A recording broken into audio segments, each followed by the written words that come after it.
কক্সবাজার যাচ্ছি relax king service দিয়ে। এটাও হচ্ছে স্লিপার কোচ। আজকাল আসলে স্লিপার কোচ ছাড়া আমার মনে হয় যে কক্সবাজার যাওয়াটা একটু প্যারাই লাগে। স্লিপার কোচ হলো একদম 9:45 হচ্ছে বাস।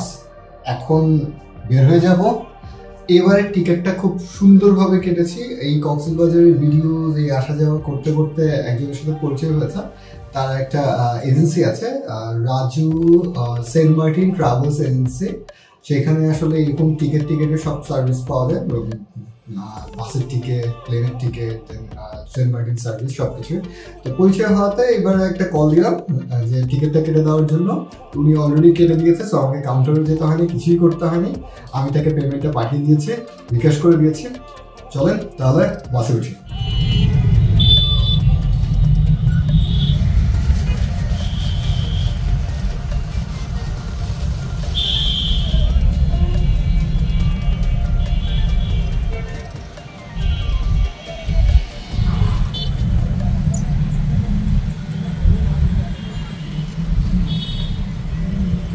বাস নিয়ে অনেক কথা আছে, ভিডিওর মাঝে বলবো।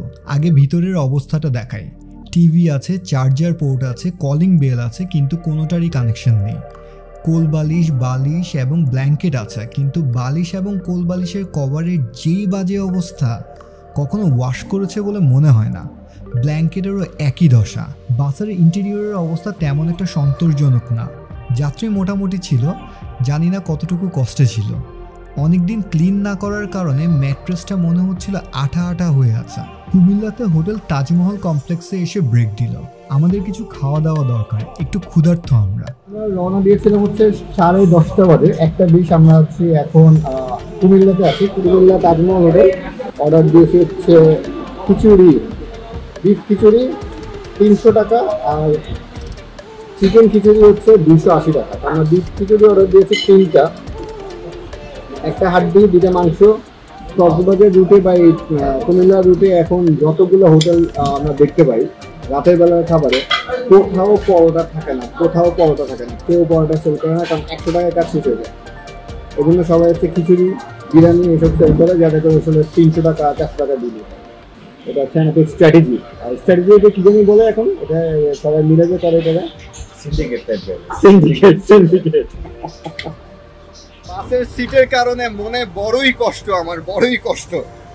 তারপর মাঝ পথে মানে কুমিল্লা এসে আমি দেখলাম যে শ্যামলীরও বাস আসছে। শ্যামলীর বাস হচ্ছে সাইড করা, এটাও হচ্ছে স্লিপার। এখন আমি চিন্তা করছি যে যাওয়ার সময় আমি শ্যামলীতেই যাব। আমার এই ভাই রিল্যাক্সে আমার আর রিল্যাক্স হওয়ার দরকার নেই। চরম রিল্যাক্স হয়েছে, আমি চরম রিল্যাক্স।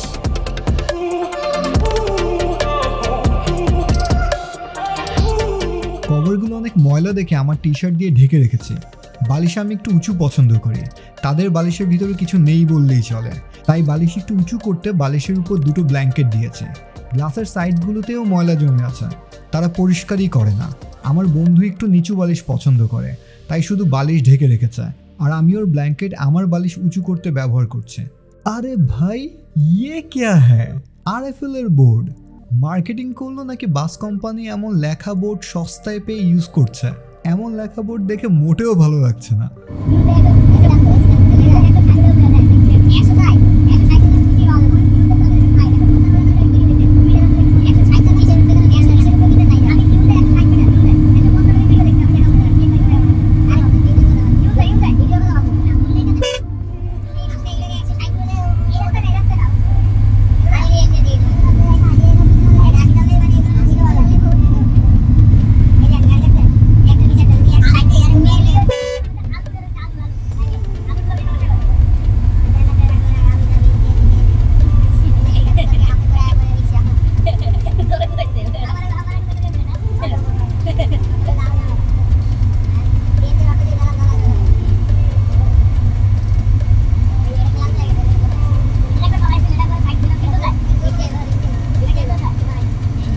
চট্টগ্রামের পরে ব্রেক দেওয়া হলো মিডওয়ে ইনে।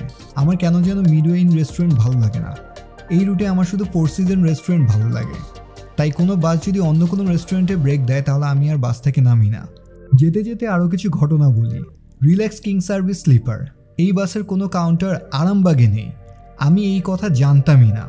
আরামবাগ গিয়ে কোনো কাউন্টার না পেয়ে পুরো বোকা হয়ে গিয়েছিলাম। আবদুল্লাপুর থেকে এই বাস ছেড়ে আসে। কাউন্টার না পেয়ে বাসের সুপারভাইজারকে কল দিয়েছিলাম। তিনি কিছু সময় পরে কল ব্যাক করে বলেন বেঙ্গল ট্রাভেলসের কাউন্টারে বসতে। বাস রাত 9:45 আরামবাগ থেকে ছেড়ে যাওয়ার কথা থাকলেও বাস আরামবাগ এসে পৌঁছায় রাত 10:30। এরপর যাত্রা শুরু হয়। পাক্কা 1 ঘন্টা লেট। এসি ভ্যানটা ভাঙা, টিস্যু দিয়ে রেখেছে।